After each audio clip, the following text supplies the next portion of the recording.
This is Matchday Live with NordVPN. The Premier League season continues with a trip to the northeast looking to extend the unbeaten run to 8 games. All the build-up on the way with Nigel, Martyn and Simon Grayson ahead of full match commentary. It's Newcastle United versus Leeds United live on LUTV.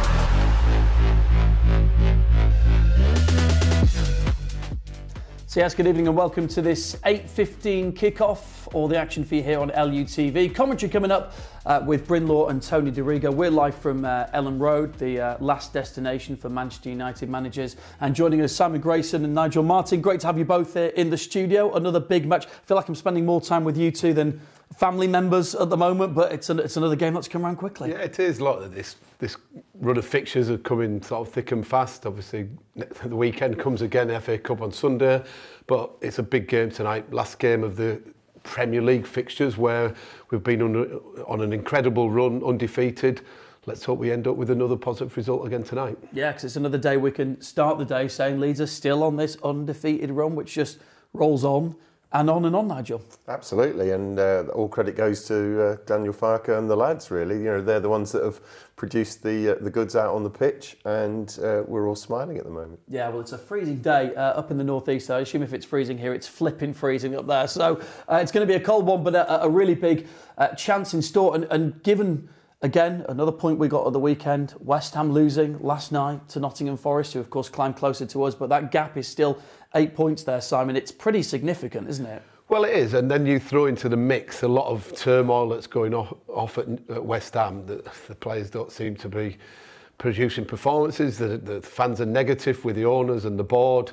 There's lots of disconnection between everybody at this moment in time, and that can only favour the clubs above them because of that doesn't change very quickly. And long may it continue until it's mathematically impossible for them to stay up. Yeah, we'll all be having a pint or two at that point. Right, the players arriving earlier. In fact, we saw Ethan Ampadu leading the way. The captain, he's back in the team. Also back in the team tonight, Joe Rodon.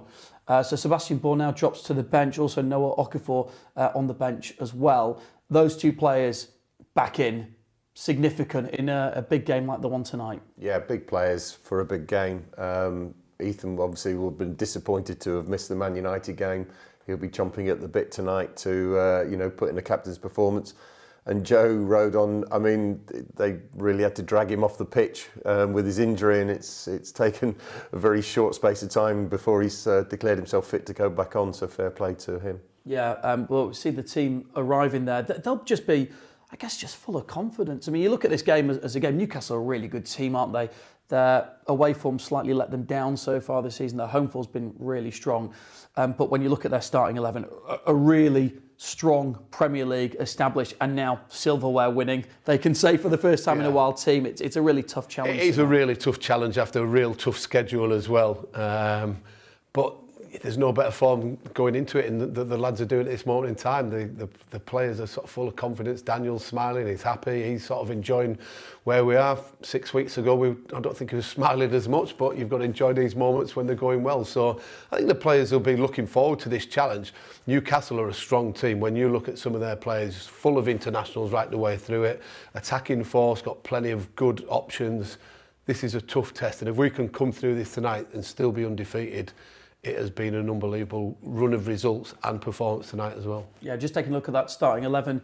It is Perry in goal, Joe Rodon back in the team alongside Jacobiol and Pascal Strike. That's the three. Justin on one side. Jaden Bogle is still out injured at the moment. He's not in the match day squad. Gabby Goodmanson on the left-hand side with Gruev, Ampadu and Stack in the team, those three. And then ahead of there, Dominic Calvert-Lewin, of course, is in this fantastic vein of form at the moment.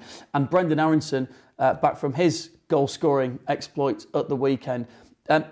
pretty much a stronger team as Daniel Farke has to his disposal, would you say, Nigel? Yeah, he's not going to throw too many players forward at the start of this one. He's obviously going to keep it tight. I think physically we're going to have to match them because Newcastle are a very strong team.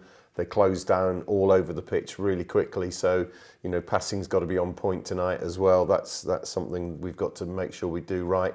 But just physically we have to match them for the whole 90 minutes. And, you know, hopefully we can get a set piece or a piece of brilliance to undo them. I think it's great that Joe Rodon's back so quickly as well, because obviously when he got injured, we were all thinking, oh, the worst could happen. But he's back there and he'll be looking to have another century of games consecutively and be a big part again tonight, because they're going to be tested. Their front three will be pushed up against our back three. Midfield will be like for like. It's going to be very much a man-for-man game all over the pitch, in and out of possession. I think Daniel made a good call by leaving Okafor out and going a little bit defensive-minded with Aronson, but because he loves him away from home, getting around the pitch, and also he's full of confidence after scoring as well. So a strong lineup that we've got out as well.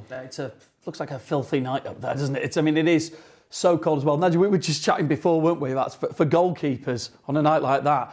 A lot of standing around when it's very cold. Yes, yeah, you've got to keep moving around, keep yourself nice and warm.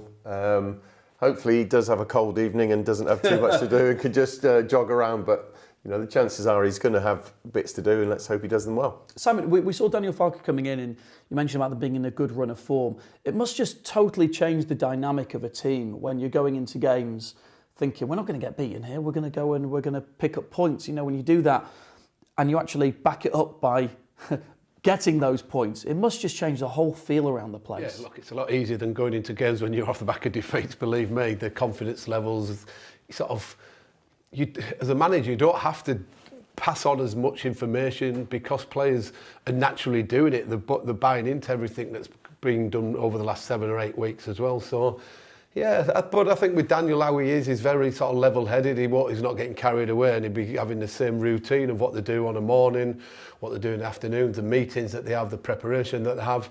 So I think it's very much another game, same preparation, move on again to after this game for the derby game, same sort of thing as well. So, yeah, it's... when things are going well, it's easy to be a manager. Yeah, I won't ask you what it's like when it's going terribly, Simon. We don't want to upset you. We'd never know. You end up getting sacked, by the way. Right, let's hear from the captain. He's back in the team after that one-match suspension, ready to lead out the boys tonight. Ethan Ampadu giving his thoughts with Bryn Law ahead of tonight's game. Well, Ethan, I'm sure you're champing at the bit to get back involved again, aren't you? Yeah, no, definitely. Whenever you miss a game through injury suspension, it's definitely frustrating. So, yeah, it's nice to be back. You had to watch as the side recorded a decent draw against Manchester United. Is there plenty from that you can bring into this, you would hope? Yeah, definitely. We knew that was going to be a tough game against a good team. We had to work hard for it, which the boys did, to man everyone who played. That's just what we've been building over this last period. As a result, it's been turning around a bit better for us, and tonight's no different for that. We're against another great team, great stadium, and we've got to build on that. It's been a really busy run for you in terms of fixtures. How are you feeling physically going into this one as a group? No, good. We want to be playing games of football, and when they come thick and fast, I feel like there's no better. The group's feeling good. We recovered well. We had the day to recover as well today. So the group's feeling good and ready for this one. Proper venue, this one, isn't it? Should be a good evening, this one. Entertaining game. Definitely, I hope so. First time I've ever been here, so I hope it's going to be good and a bit of luck for us. But no, it's one that we're all relishing. Like you said, it's going to be great. I mean, we know what their fans like. We know they like to get behind the team and they want to play with high energy here. That's what's been building for us, the momentum in our game. So we want to match that, try and compete in that. And then, yeah, like you said, I hope it's going to be a very entertaining game. Ethan Ampadu there giving his thoughts. If he's never been before, I hope someone's told him to take some binoculars if he wants to see the Leeds fans. I mean, they are literally like you get a neck ache looking up there. But they'll be there in numbers. They'll be making the noise, of course, when we head over for your commentary from 8:15 this evening. You talked about the games coming thick and fast. They really have done. It's interesting with this run that we're on, this 7 undefeated. You know, you look at it, it's not just 7 undefeated, but 6 of those matches are against teams that have been in the top half of the table. This isn't sort of 7 undefeated against, with all due respect, the West Hams and Burnleys. Well, actually, Burnley beat us, so let's forget about that. But it's not that. It's against the teams that you look at it and you think they're competing with the best in the division. Yeah, we've played Liverpool twice in that run, played Chelsea as well. Crystal Palace, you know, some top sides, and Brentford and Sunderland away from home. They've been tough fixtures, and you know, we've come through it, you know, unscathed. You know, picking up wins and gaining a lot of confidence along the way. In that set run of 7, it's 5 draws and 2 wins. I don't want to be greedy or anything, Simon, but will they be looking at it and thinking, actually, can we convert some of these into more points? Or is it a case of looking at it and saying, actually, come on, this is a really good run and that's as much as you could hope for? I would stick with what we've got, to be fair. If you coming out of this run with the teams that we've played undefeated, then you have had one great run, and Daniel will be thinking like that. I get what you mean if we've drawn games against lesser opposition on paper and where they are in the table, but to do it against the teams that we've done and the form that they're on breeds confidence. But I think against the teams that we've played, it doubles that confidence level that they've now got. They've had belief in themselves, I'm sure they have, but it's been reiterated by they've gone toe to toe. And even in the games that they've drawn, we've not been clinging on or hanging on in games. In all them games, I think we've been very close. And also, don't forget, the Man City game beat us in the 91st minute with Phil Foden scoring and after being 2-0 down as well. So it could be 8 undefeated, and we've drawn with the champions as well, or champions of the last few years. So they're in a good place. One last go before they can get a bit of a breather for the weekend now. Yeah, well, the previous match, of course, was against Manchester United. It was here at Elland Road, and it was Brendan Aronson with the goal that's secured the point for Leeds. And it was some goal, wasn't it, from Brendan, Nigel? Because in some ways the ball through is what you might describe as a kind of hopeful ball through, but he's alive to it.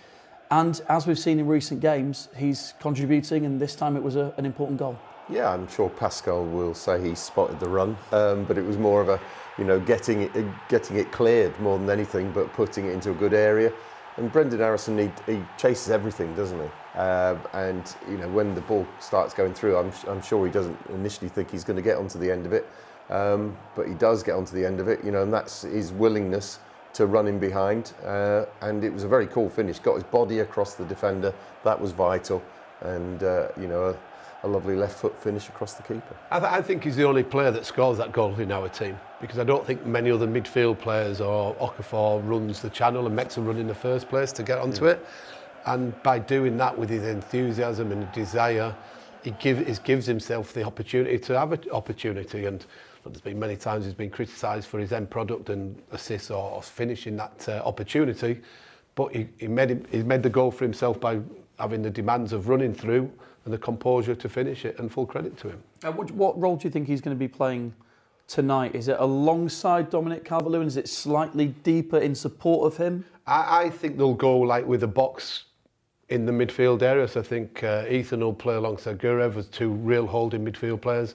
I think then Stack and Aronson will play slightly off either side, but not too high up the pitch off Calvert-Lewin as well. So he's not a number 10. He's not really a number 9. I think he likes the runs from deep. So I think it'd be more the box in midfield rather than a 4-3-2 that we've played when the match plays. He can get to Tonali as well, you know, because Tonali will sit and you know, start a lot of things. So he'll have to drop in and you know, tackle back. I don't think we need to go and press their back four that often. We've seen here in other games where Daniel's gone man to man, go press high up the pitch, especially here at home where we expect the crowd to do that.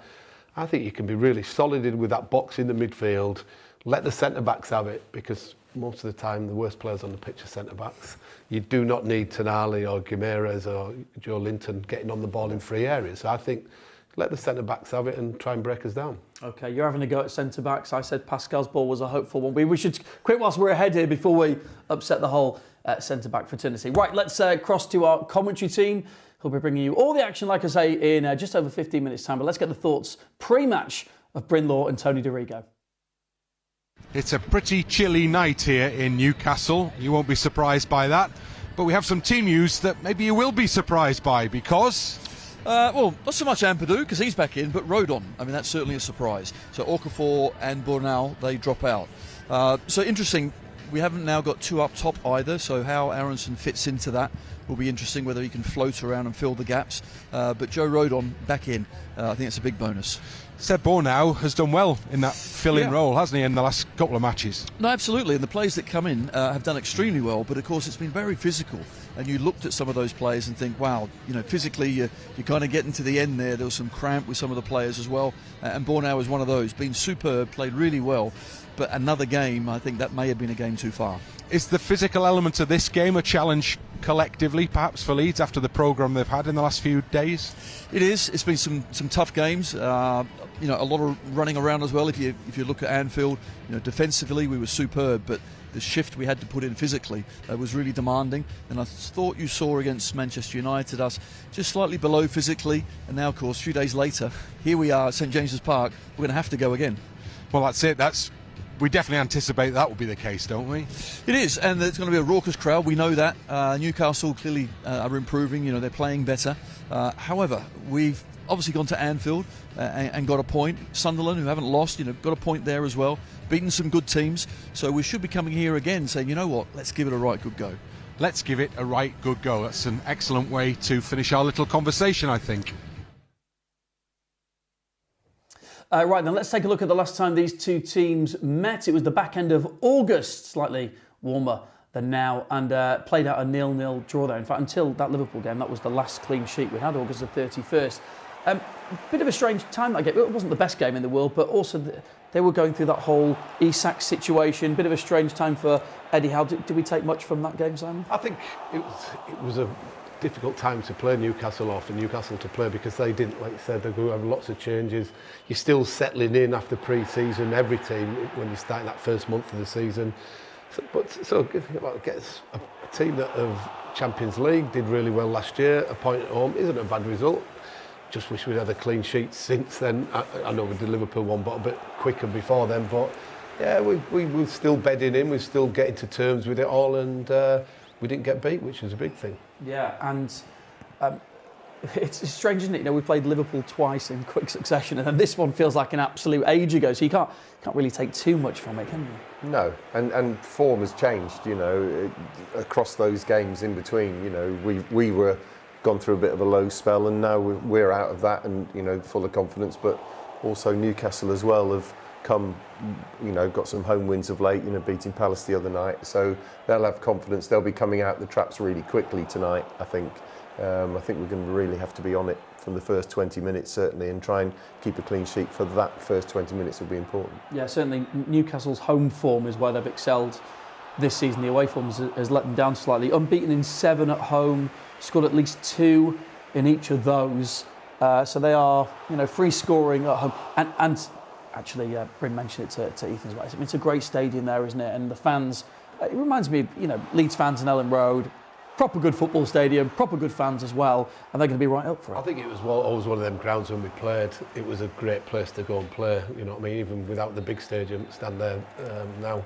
But it was just got a hotbed of football, isn't it? That sort of area, and they've on a good run at this moment in time. We won the last 2, so I think they'll be coming out really quickly against us, pushing their front 3 up against our 3 centre backs and trying to get the early goal and the steam out of us. And but the longer the game goes, when teams are expected to win, I think nervousness can come in as well, and we might hit them on the counter attack as well, which we certainly can do. Well, let's take a look back to 2021, our last win up at St James's Park with a goal from Jack Harrison, who's on the bench today, and obviously strange. We're talking about the fans and everything, but clearly wasn't the time for that then. But Leeds playing some great football, and this was a hit, wasn't it? Yeah, great strike back across the keeper where it's come from. Really good strike inside the post. I'm sure he'd love to get a chance to do that again tonight. He'll be sitting on the bench and thinking about that and hoping he gets another opportunity. Yeah, Jack Harrison definitely was responsible at the time for a lot of kids with man buns going. Maybe not so much yours, but slightly younger one, Simon, than you. But yeah, it is a great stadium up there to play. They have a really strong starting 11. We've touched on that, particularly. You look at the midfield 3 that they've got there in Joelinton, Tonali and Bruno Guimaraes. 3 really exceptional players. Is that going to be one of the key areas today? Yeah, and I think that's why I think that Daniel's gone with the 4 in midfield that he has, because he doesn't want to get outnumbered in there. He wants to be nice and solid.